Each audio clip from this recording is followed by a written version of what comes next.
Hello and welcome to Around the Clock. We have a special guest, Tony Schiavi, our town manager. Tony, thank you for being with me. Well, thank you for having me today. I'm happy to be here. And today we're talking town meeting coming up on May 6th. We're going to go through and talk about some of the warrant articles, what people can possibly expect, some new things that we're doing.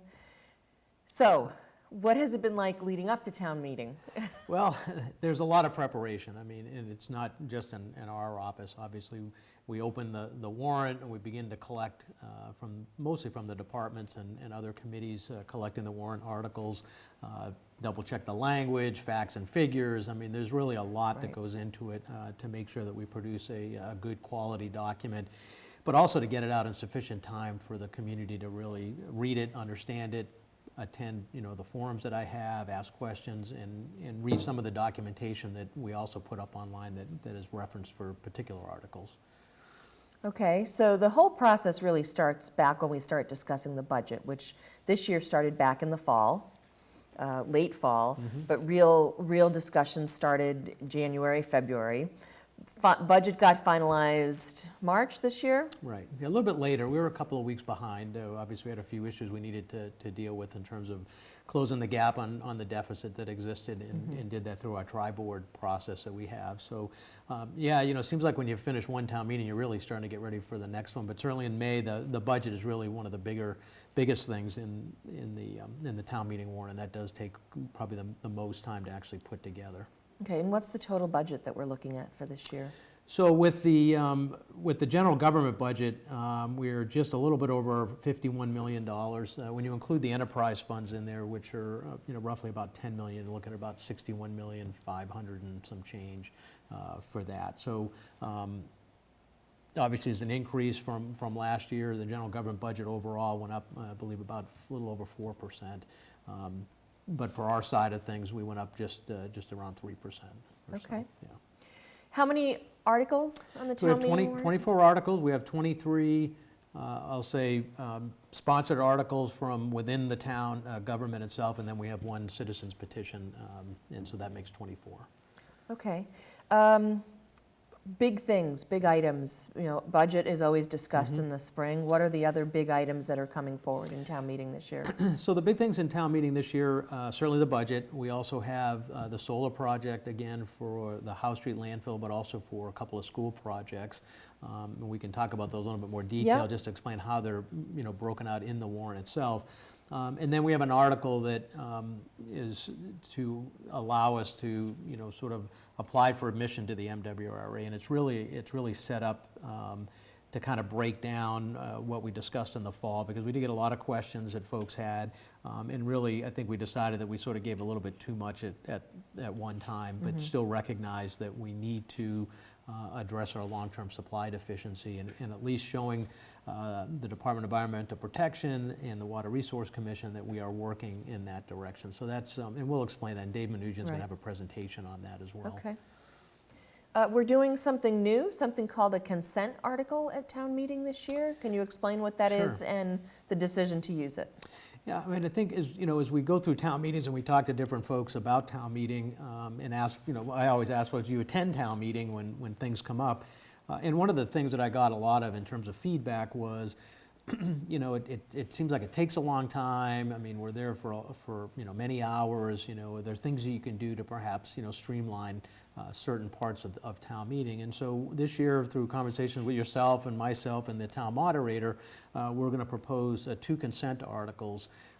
And I've put the definition of that in the vocabulary section for the FinCom report that folks will get at town meeting. But it's essentially to be able to group together a series of articles that either don't change from year to year or are fairly routine, ones that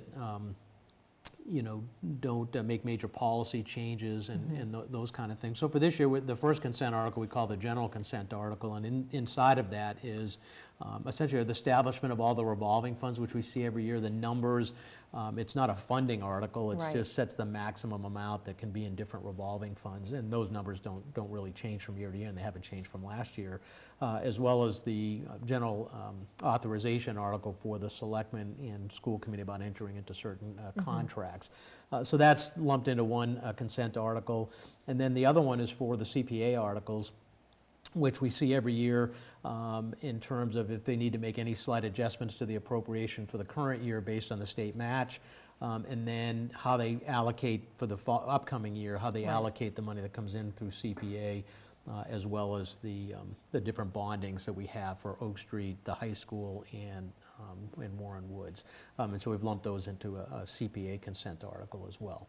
And so that helps to streamline things a little bit. But if anybody ever has a question, they're able to put a hold on a particular thing inside the consent. It gets pulled out, gets discussed, and then voted on separately.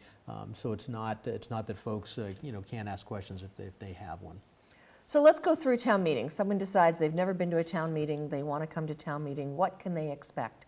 How does it start, and how do we go through the process of the articles? Well, in terms of preparation, ahead of time, I think what we're trying to do is provide information in a timely manner, well ahead of town meeting, so folks can actually arrive at town meeting feeling fairly well prepared or very well prepared on the different articles, because when you read them, sometimes they're hard to understand, and so attending one of the forums can help to ask questions to make sure that everybody understands what the purpose of the article is and what it really means when you vote on it. But we also have the budget book that's out. That's an indispensable document. The budget is one of the biggest parts of town meeting in the springtime. And that document provides all of the detail related to the budget. There's a lot of pre-information in there on how the budget's put together, the different components that make up our budget. And so a really, really great document. And then for the general government, it goes through and talks about all the town departments, their budgets, what they've accomplished in the current year, and what they hope to accomplish through any changes in their appropriation in the upcoming year. So that's a document everybody should read before and bring it with them if they want. We had somebody do that last year, and it was, I think, very helpful in terms of asking questions. So I think second to that, when they get there, when we go through the articles, the moderator opens up town meeting, we hear town reports, and then once we're done with that, we pretty much launch into the different articles one by one. This year in the front of it, I put the majorities so people can understand what requires a simple majority, what requires a 2/3 majority. Typically, it's any borrowings, any movement of money out of stabilization accounts, zoning articles, those type of things all typically would require a 2/3 majority, and then most of the other ones are simple. So people have an idea of what the requirements are.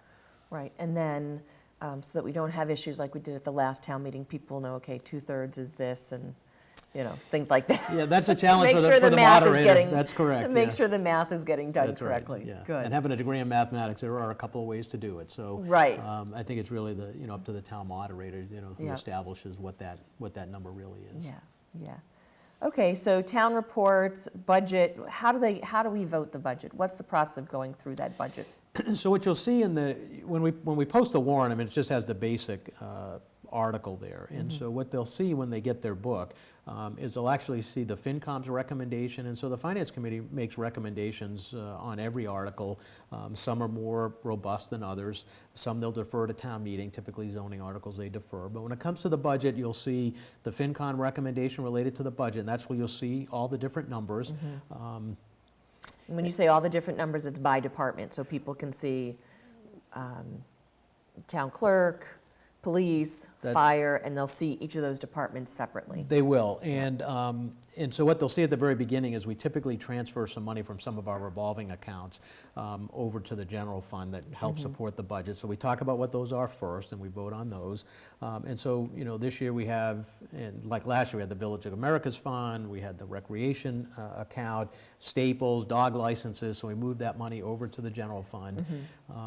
And then based on what's left after that, that's what we ask the town to raise and appropriate.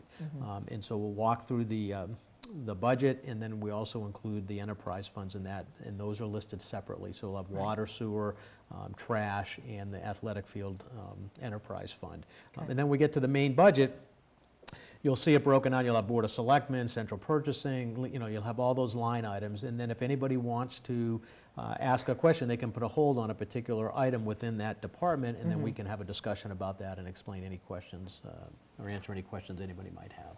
Okay, good. So then we've gone through the budget. So then the next discussion is the consent articles.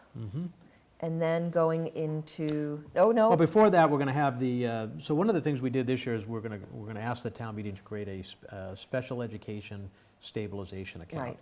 And essentially that is to help the schools deal with sort of the uncertainty that happens without a district placement for special ed students. It's a unique approach some other towns are using. I think it's very innovative.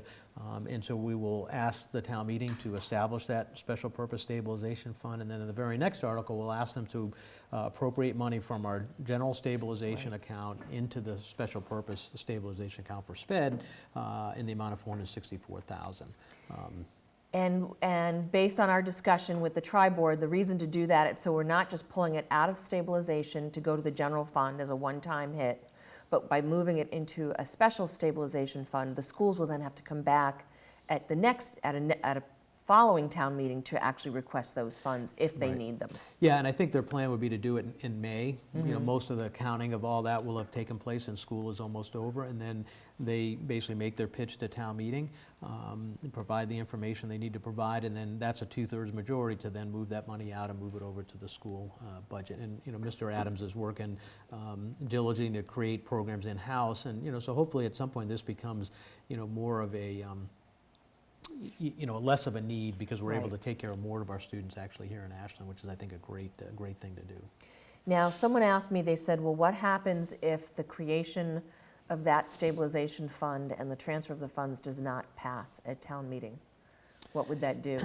Well, I think essentially, I don't think it'll have much impact, it won't have any impact on the initial school budget, obviously, because, you know, their budget that's in the numbers doesn't include that. Okay. And so it may be that they will have to come back next year if, you know, if those numbers of special ed students goes up or they have, you know, deficits because of that. If they're not able to take care of it in their own budget, then they may have to come back to town meeting to ask for more funds. Okay, so we're going to do that, and then we move to the solar. Well, we have the how- creation of the capital stabilization account, too. That's Okay. being sponsored by the Capital Improvement Committee. In the great work that's happened in a little over a year since that committee's been in existence, we thought it prudent to actually establish a stabilization account for capital, so that there may be things, instead of spending all of our project money every year, it makes sense, there may be times we want to put some of that away into, you know, essentially a savings account, if you will, for some future need. Well, for some long-term, larger long-term- project or that's more correct. expensive project that we can't pull out of Right. one year's budget. So if that gets established, then we'll ask, next time, we just voted on this last night, that we would ask then to move $10,000 from our current capital account into the capital stabilization account. Okay, good. So again, trying to find different ways to use our money the best we can and finding ways to save money for long-term projects, because we know we have some bigger projects coming forward. Yeah, our list is certainly much longer than we have the ability to fund, so. Right, okay. Then we get into the solar. Then we get into the solar. Which are a series of different articles. Okay. So we start off on Article 9, and that's, again, that's the zoning change. I'm sorry, maybe it's Article 8. Yeah, sorry, Article 8. And that's to change, or to add the House Street landfill into the solar overlay district. Okay, And so there's a meeting with the planning board this evening, which we hope that they vote a positive recommendation, so then the town meeting will have an opportunity to discuss the project and vote on it. If that passes, then the next article will be to allow for the change of use and entering into a license agreement with, for the Board of Selectmen, and the Board of Health has voted to allow that to happen at a recent meeting a short time ago. And so that'd be the next article that would then be up for town meeting vote. Once we get past that, if those two go forward, then we move into entering into a lease or a license for the school roof project at the middle school and the solar canopy at the Ashland High School. okay. And those are sponsored by the school committee for Okay. those two articles. Then the next series of articles relate to sort of all three of the projects. So once I want to explain this a little bit. So the first one is essentially to allow the Board of Selectmen to enter into a power purchase or net metering agreement for all three projects. Okay. Now, and then the one right after that is to do a tax agreement for all three projects, since there's savings from each of the projects, but we also have the ability to collect tax revenue from each of Okay. the projects. Now, the question has been asked, you know, what happens if one of them doesn't pass, and how does that affect this? Essentially, there would be a substitute motion if, let's say, the solar project at the House Street landfill doesn't, you know, pass the first two or one or the other. Then when we get to the tax agreements and the net metering agreement, we would just leave that one out. Okay. So they're not lumped together for any other reason other than they're common to one Okay. another, and allow the selectmen to enter into the tax agreement and to into the net into net metering. Right. Okay. All right. Okay. So if people are watching and they still want to get more information on the solar project and the different aspects of it, where on the website can they, on ashlandmass.com, can they Yeah. find information? Right, so there should be, on the homepage, there's a link there for much of the solar information. Okay. There'll be a presentation at town meeting as well, related to the project, given by Steve Mitchell from our Board of Selectmen, Tricia Kennel from Sustainability, and Michael Herbert from our office, or my office, I should say. So, and if Good. they have any problems, let us know. We can point them in the right direction Okay. to get the information that they need. So, Good. And then we have election of members for the Ashland Redevelopment Authority. Now, there's two seats? two seats available. Yeah, one available. was vacated by Enzo Scalora when he moved out of town, and then Dave Bowden is not seeking re-election. Okay, okay. And then we move into the consent articles. Yes. So instead of seeing 5 different ones, or how many is the first one? So the first, Article 14 has how many items that are going to be covered? Well, it has 4 items, and item Okay. 4 has a number of sub-items. Okay. And so the first one, they used to see this all in one, which was the grant program authorization for the selectmen and/or the town manager to enter into, contracts. There's road contracts that are discussed in there for the town manager, as well as contracts in excess of 3 years. Okay. And so those used to all be in, I believe, in one Okay. actual annual authorization article.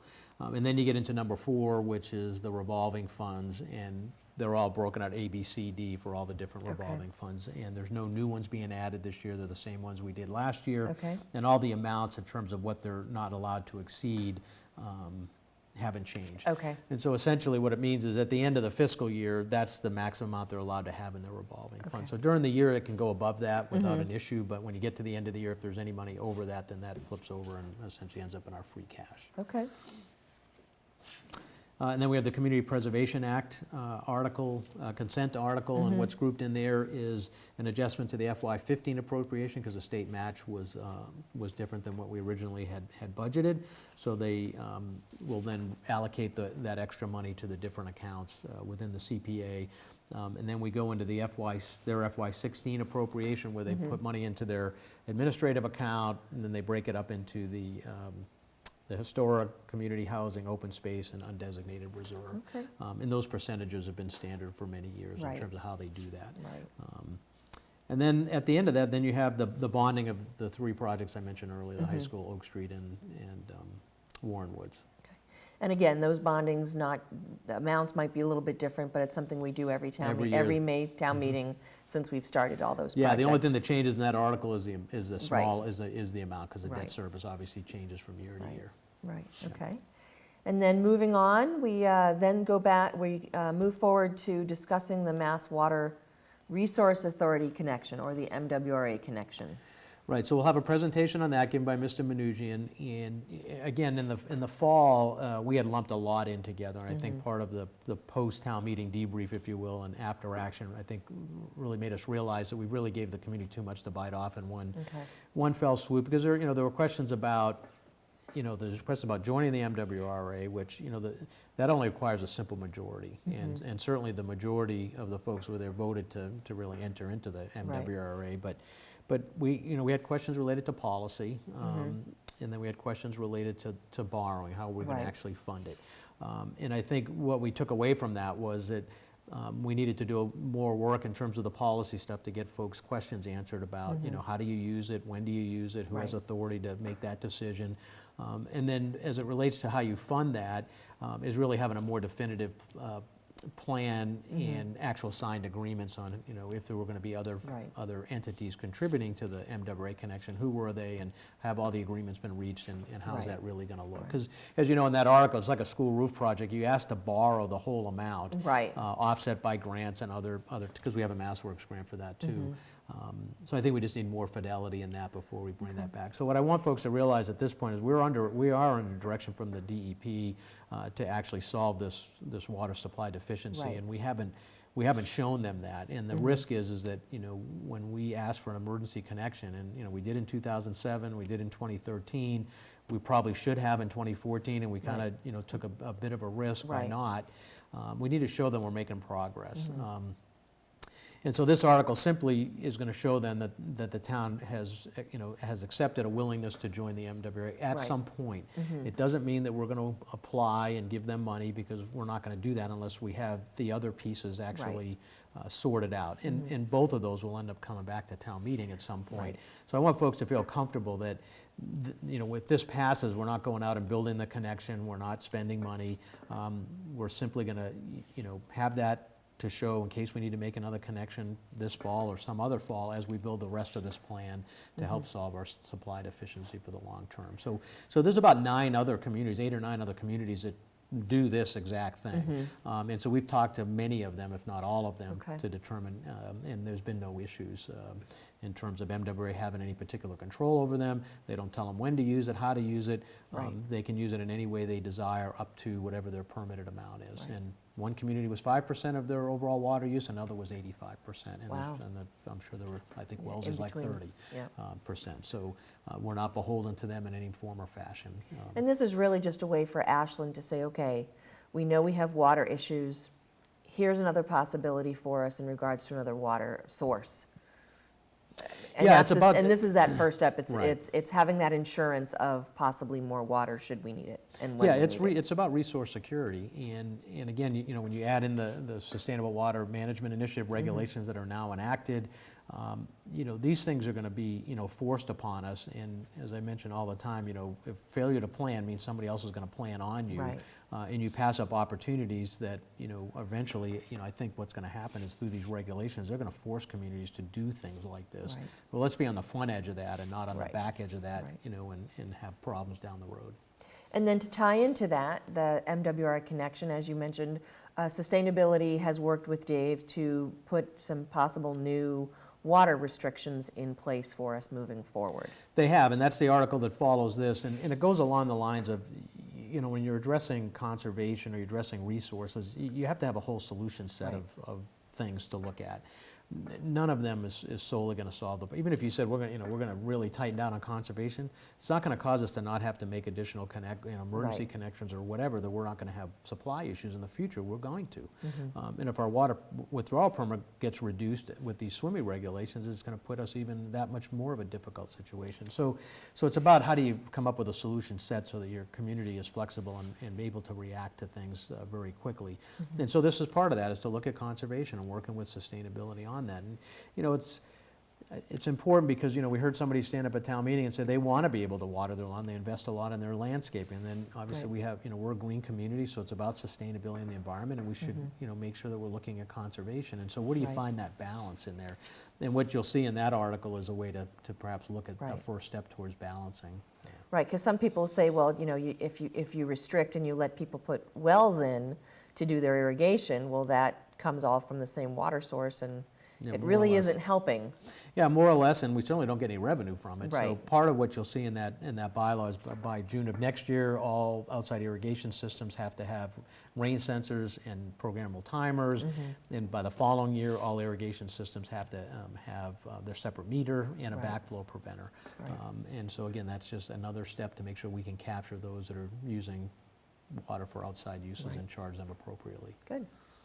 Then we move into a zoning bylaw change. Yeah, the Couple of them. Yeah, the first one is dealing with the senior residential districts, and talking to Nat Strasburg, our town planner. That one's really more to fix an error. I guess it was, if you look at it, it looks like we're changing it to a special permit. He mentioned to me that it's always been a special permit. The table was wrong. So I think that's what they're going okay. to hear, is this is really cleaning up what's already there. Okay, so it's not a big change, it's just a matter no. of getting the language right in the book. That's my and- understanding, yeah, Okay. from talking to him.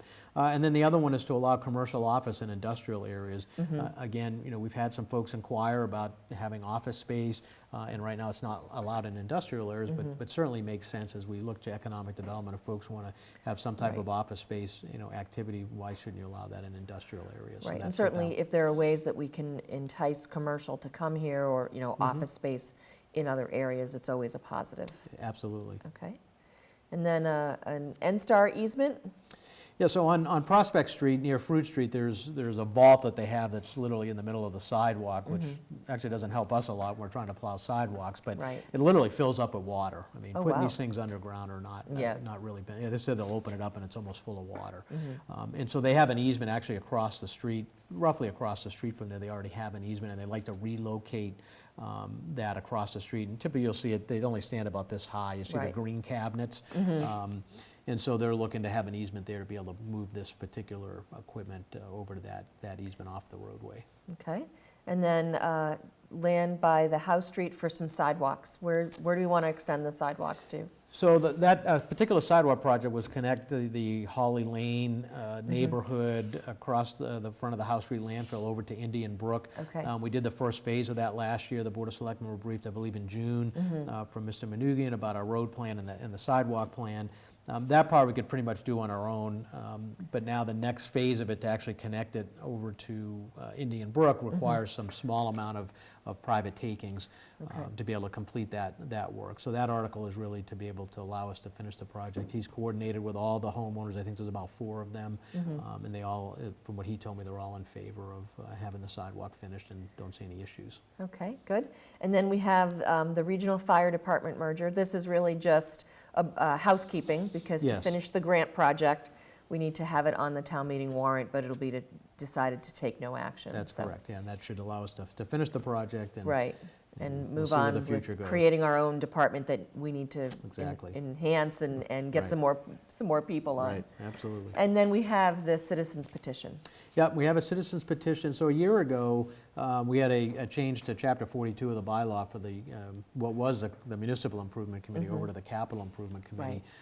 The board, so that passed unanimously at town meeting to include 7 members instead of 5, and to have the Public Facilities Director as an ex officio member, which means that whoever's in that position is part of that particular committee. And so we spent the better part of a year really putting together Right. an amazing plan, which my capital report that I'll give to the selectmen tomorrow night at our meeting, and also be available for town meeting, really will go through and tell all the great work, show all the great work that this Right. group has done. This particular article looks to move it back to 5 members and actually not allow any town employees or Right. elected or appointed town officials to actually be part of the committee. So, we'll see where that one goes. Certainly with Right. 351 cities and towns out there, it's done all different ways, Right.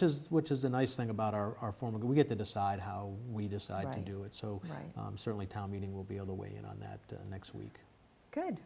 So you can go to ashlandmass.com, get more information. Budget Yes. books will be available. Everything will be They're available online. Yep. online, and hopefully you'll all be joining us on May 6th for town meeting. And if it goes 2 nights, the second night will be Monday, May 11th. Monday, May 11th. Yes. Okay. So, yeah, I think the plan for the moderators to kind of take a temperature of the water around 10 o'clock and see where we're at and get the feel for the room in terms of what folks want to do. Yeah, because that's another thing that people have talked about. You know, they go really late, and then you're trying to make rash decisions at the Sure. last 15 or 20 minutes. So, Yeah, and people have to get up and go to work, or they Right. have, babysitter things, and so there's a number of, reasons to do that, but, I think it depends on where we are in the actual schedule for Right. the evening, and, make a real-time decision. okay. Well, Tony, thanks for coming on Sure, and thanks for having me. taking and- us through the town meeting warrant. Hopefully, we'll see a lot of you at town meeting on May 6th. Stay with us. We'll be back with more around the clock.